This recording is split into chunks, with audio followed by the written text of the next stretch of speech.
It's me, Dodgy. Sa video ito guys, isi-share ko sa inyo ano ba yung mga application sa smartphone na pwede nating i-install. Just in case hindi pa kayo nakakabili ng laptop or sabihin natin may laptop kayo pero hindi ninyo gustong dalhin. Kasi syempre sobrang hassle nun guys na lagi mong dala yung laptop mo. Mabigat yun. So meron tayong 4 na programming languages na bibigyan ng sample dito guys. Yung Python, C language, Java, and C++. So isi-share ko din sa inyo guys ano ba yung minimum specs na magandang gamitin ng laptop. Okay? Kasi marami rin nagtatanong. And again guys, walang sponsor dito. Okay? None of these are sponsored. This is just my own preference na mga ginagamit ko nung nag-aaral pa ako. And without further ado, let's begin. So as you can see guys, meron tayo ditong JB Droid. So itong JB Droid for Java. Open natin. So ito guys, na-open na natin yung JB Droid. And para masubukan natin yung mga compiler na to guys, meron tayong mga sample for programming languages. Okay? So meron akong hinandang loops, conditional statements, and arithmetics para masubukan natin yung kanyang capacity. So number 1, itong Java, unahin natin. Meron ako dito, kakopy ko na lang. Simpleng conditional statement. Subukan natin. So i-paste natin dito. Paste. Ayan. So i-run natin. Tignan natin kung magkakaroon ng result. Ayun. So ayun guys, lumabas. X is greater than Y. So ito guys, nagpakita siya ng result. Therefore, gumagana yung conditional statement sa kanya. Okay? Bigay naman tayo ng isa pang example. So select all natin. Simple loop naman yung gamitin natin. Paste. Okay? Mag-loop tayo ng 1 to 5. Yan guys, iteration 1, 2, 3, 4, and 5. So, yung simple loop natin gumana rin. So, try naman tayo ng printing at saka arithmetics. So, yung display automatic, nakikita nyo naman. So, may display siya. So, arithmetics tayo. Paste natin dyan. So guys, ayan, as you can see, sum 15, difference 5, ayan. So ito yung ating problem. So yung ating A is 10, yung B is 5. So di ko napapaliwanag guys, gusto ko lang ipakita sa inyo na gumagana yung mga compiler na to guys. So just in case na meron kang smartphone at yan yung gusto mong gamitin pang code habang nag-aaral ka and ayaw mo magdala ng laptop, so pwede mong i-download to guys. Kung ang gamit ninyong programming language is Java, so ito guys, so ito yung ating first application. So as you can see, gumana yung ating loop, simple conditional statement, at yung ating arithmetics. Okay? X na natin yan. So for Java guys, isa lang yung ginagamit ko talaga ito. Ako kasi pagka nag-installed ako ng application and then nakita ko gumana and then nandun lahat ng functional naman siya, wala na akong hinahanap. Hindi na ako nagtatry ng ibang application. Although alam natin na napakaraming compiler dyan, di ba? Lalo na sa Play Store. Pero once na magamit ko yung isang app and then nakita ko na sufficient naman siya, why waste time, di ba? Next programming language na gagamitin natin guys is Python. So merong dalawa, itong PyDroid. Actually, itong PyDroid, ito, ginagamit ko to dati nung first year ako. At saka itong PyCoding, parang bago eh. Hindi ko siya nakita dati. So yung PyDroid talaga yung nakita ko. So ito, subukan muna natin yung PyDroid, okay? So kung ang programming language na pinag-aaralan ninyo is Python, okay? Tapos smartphone yung gamit mo. Ito, this is not sponsored, okay? This is just my own preference. This is the applications that I use when I was on school. Let's start. Continue ka lang dyan. Hindi na natin babasahin guys. Ito na yung ating So kahawig lang siya, diba? Ito naman yung ating simple code sa Python. Unahin natin yung ating conditional statement. Hindi kasi gumagana dito yung control V, yung paste. So kailangan ko i-long press. Ayan. Kasi ang gamit ko is computer, diba? So naka blue stack tayo guys. Print natin. PyDroid guys. Ayan. So, merong result. Gumana yung ating conditional statement. Of course. Alam nyo bakit ko tinatry? Kasi merong mga applications, guys, na na-install ko dati. And then, hindi talaga siya nag-work. Kahit anong gawin ko, hindi gumagana. So, maganda na tinatry natin. Para masubukan natin kung efficient ba, diba? So, sunod naman natin is yung simple loop sa PyDroid. Ayan, guys, gumana rin. Okay? So, basically, makakapag-code kayo dito. So, kung Python programming language ang pinag-aaralan ninyo, ayan. Hindi ko to ini-endorse, ha? Pinapakita ko lang yung kasi marami nagtatanong anong mga applications daw, okay, 'di ba? So actually, i-type mo lang naman sa sa Google Play Store, Python programming language compiler. So may lalabas na doon. Minsan kasi gusto ng mga tao nakikita nila. So ito naman kasi yung mga ginagamit ko dati nung nag-aaral pa ako. So ayan. So ayan guys, nag-try tayo ng print statement, 'yon. Nagre-result siya. So again, meron pa tayo i-try na isa. Arithmetic operations naman tayo. Select all and then paste. Run natin. Tingnan natin sa arithmetics, ayan. So, meron ding result. So, maganda guys, makakapag-code kayo gamit yung PyDroid. So, try natin yung isa pang application. Python programming language pa rin guys ha. So, ito naman. Itong PyCoding. Yung coding C at saka coding C++, ginagamit ko na yan. Pero itong PyCoding, hindi ko pa siya hindi ko alam kung bago ba siya kasi hindi ko siya nakikita dati eh. Pero parang isang developer lang naman, itsura pa lang, diba? So, subukan natin ulit yung ating conditional statement dito naman sa PyCoding na application. Control B. I-run natin. So, medyo may loading lang. Yun lang. So, ayan. So, meron ding result. So, gumagana yung ating conditional statement. Back tayo. Palitan naman na, ayan, di na gumagana yung keyboard ulit. So, kailangan ko ng i-select all yan. Yung ating simple loop naman, paste natin. So, ito kasi, itong mga binibigay kong example, guys, ito yung pag-aaralan nyo, basically, lalo na kung freshman kayo, guys. Kaya pinapakita ko sa inyo. So, select all natin. Paste natin yung simple loop. Then, i-run natin. So, dapat mag-run yan.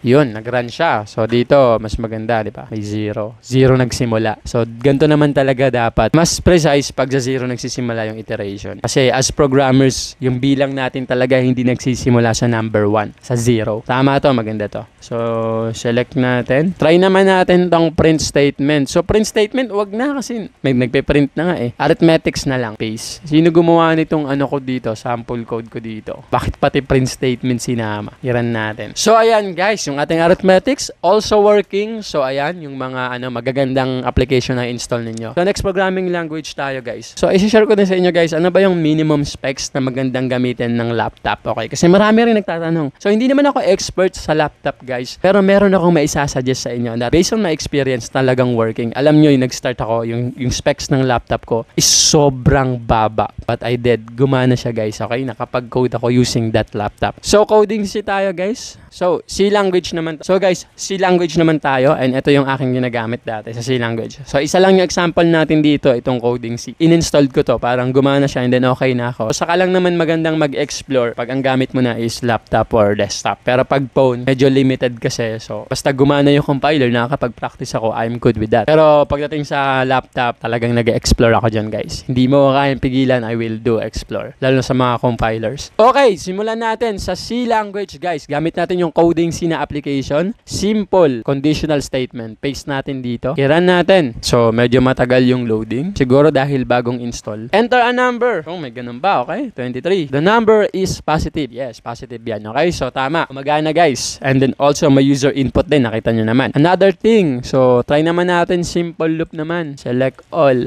Paste. Run tayo ng simple loop. Tignan natin yung kanyang reaction. Ayan, gumana. Balik na tayo. Nagsimula siya sa 1. Ngayon naman yung ating print and arithmetics. Ba't sinasama yung print? Dapat hindi na yung print kasi nagpiprint na eh. So, yung ating arithmetics, try natin. Run natin. C language to guys ha. So, ayan. Meron din siyang result. So, coding C, maganda. Pwede ninyong gamitin pang code yan guys. Okay? So, another. Now, next programming language tayo guys. So, ito sa coding C, medyo okay na ako dito kaya hindi na ako naganap ng iba pang applications.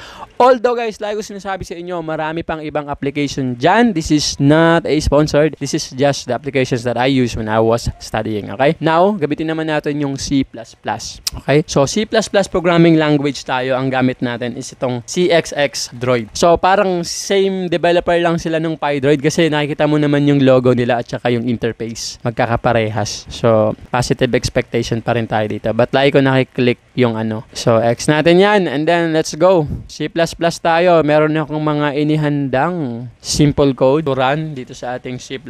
So, gamitin natin tong conditional statement. Unahin natin. And then, i-run natin. Click nyo yung play button para mag-run. So, pero ayun, may user input. So, 34. Number is positive. Okay? So, subukan nga nating mag-run ulit at maglagay tayo ng negative na number. 10. The number is negative. So, maganda guys. Okay na okay yung logic. Makakapag-code tayo. Try tayo ng ibang function. Gamitin natin is simple loop naman. Simple loop. Okay? So, magsisimula yung loop natin sa 1. So, ayun. Okay? Gumana yung ating iteration. So, magana siya. Ngayon, subok naman tayo ng ibang function. Arithmetics naman. Select all and paste. And then, i-play natin. Play button. So, tignan natin. Ayun, guys. So, may result. Okay? Yung ating C++ gamit yung CXX Droid na application. Ngayon, guys, gamitin naman natin. Next application tayo. Itong C++ coding. Meron na tayong mga example ha. Tandaan nyo yung ating Java, Python, and C language. At ngayon, C++ na tayo. Ito yung ating ikalawang application, yung C++ coding. Ito yung mga applications na pwede ninyong i-download kung gusto ninyong mag-program or mag-code gamit yung inyong smartphone. So, balik tayo ulit. mag-practice tayo. Lagay natin yung ating simple na conditional statement. I-run natin. Compiling. Sa mga compiler tong mga to. Iba kasi yung IDE, guys. Yung IDE kasi medyo mas malaki na siya. Hindi na siya light. And I don't think na kaya siya sa phone. Kasi marami na siyang add-ons, mga features. And sometimes, may mga frameworks na siya. So, pero compiler, guys, kaya yan. Kaya yan sa phone. Okay? And also, meron din tayong mga online compiler. Just in case na ayaw ninyong mag-install ng mga application, pwede kayong kung meron kayo laging data, di ba? Pwede kayong gumamit mga online compiler. Pero, mas maganda yung meron ka talagang apps kasi hindi naman lagi may data kayo. So, meron tayong user input dito. Enter tayo. Okay, number is positive. Yung coding C++, gumagana guys sa ating conditional statement. Simple loop. Gamitan natin ng simple loop. Tignan natin kung anong reaction. Select all and then paste. Simple loop naman. So, kasi maraming nagtatanong guys. Ang dami kong nare-receive na questions. Anong application ba yung magandang gamitin kung wala ka pang laptop or kung ayaw mo magdala ng laptop. So, ayan guys. Iteration gumagana rin sa ating coding C++. And then, next sample natin is arithmetics. Try natin yung ating simple arithmetics. Paste and then i-run natin last application using C++ programming language. Okay, magra-run tayo ng arithmetics. Let's see kung gagana. Of course, gagana. Gumana na nga yung mga previous functions eh.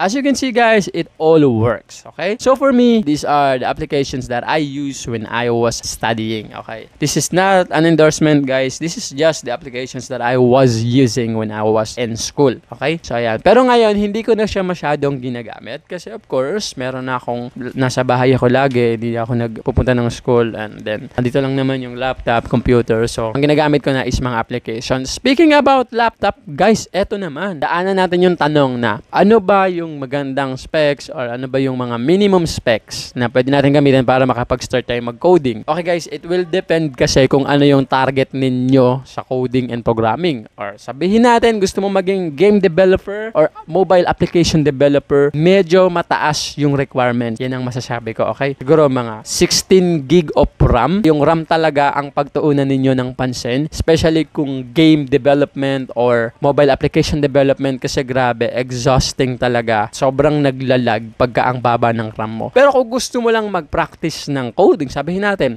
web development, yan, magpapa-andar ka lang ng HTML, CSS. So, okay na. Kung magpa-practice ka lang naman mag-code and mag-program, na-try ko kasi gumamit ng laptop, guys, sobrang simple, okay? i5 na 6 gig RAM, pero nakakaramdam ako ng konting lag. So, I can say na minimum specs na masasabi ko kung gusto mo lang naman mag-aral ng programming and coding, magagamit mo na siya. So, i5 na at least 8 gig RAM, makakapag-code ka na. Naalala ko nga yung sabi ng professor ko dati na kung gusto mo mag-practice mag-coding, kahit nga Pentium 4, gagana yun eh. Well, that's logical kasi kung kahit nasabihin natin na Pentium 4 yun, computer yun eh, may mga program na yun. So, Pentium 4, nagana dun yung coding. Pero hindi nga lang yung mga kagaya ngayon na sabihin natin kung mag-game development ka or application development tapos Pentium 4. Pero pa bang Pentium 4 ngayon? Hindi ko na kasi yung Pentium 4 kasi dati pag inopen mo yung folder, gumagapang yung mga files eh. So hindi siya yung kagaya ngayon, di ba? Ngayon pag inopen natin yung folder, pag-pop, nandyan na lahat yung item. Dati, iba. Pag-click mo ng folder, ang bagal talaga guys, gumagapang siya. Pero dati, okay na yung ganun, okay? Kasi dati yun. So, pinapakita ko lang sa inyo guys na hindi nyo kailangan ng sobrang taas na laptop, na mga pang-gaming, para lang mag-aral ng coding and programming. As low as sabihin natin i5 na may 8 gig RAM, okay na yan, okay? So, that will work. Kahit sabihin natin i3, that will work guys, okay? Saka nyo na problemahin yung specs ng laptop ninyo pag gusto ninyong mag-level up ng learning, okay? Gusto ninyong mag-try ng ibang mga bagay and then pag na-master nyo na yung mga fundamentals ng programming, then doon na yung magandang time na mag-invest tayo para sa mga magagandang devices. So ayan guys, I hope na may natutunan ka yung mga applications na pwede mong gamitin and also yung minimum specs ng laptop na pwede mong gamitin pang-aral ng coding and programming. And kung meron kang natutunan guys, please wag mong kalimutan mag-subscribe, mag-comment ka sa baba, like, share mo na rin sa mga klase mo. And please, click mo na yung bell notification. Tama ba ako? Kasi marami akong i-upload na videos guys na makakatulong sa inyo, especially yung mga freshmen, yung mga bago lang sa programming. Kasi guys, I've been there. Alam ko yung feeling na ganyan. So nag-enroll ako ng college guys, wala akong laptop. To be honest, nag-aaral ako sa school, ang gamit ko lang is yung phone. Okay, and then sinusulat pa namin yung code kasi yung school namin is, hindi naman lagi kaming nasa ComLab, hindi naman kami yung ganong tipo ng school na lagi kami nasa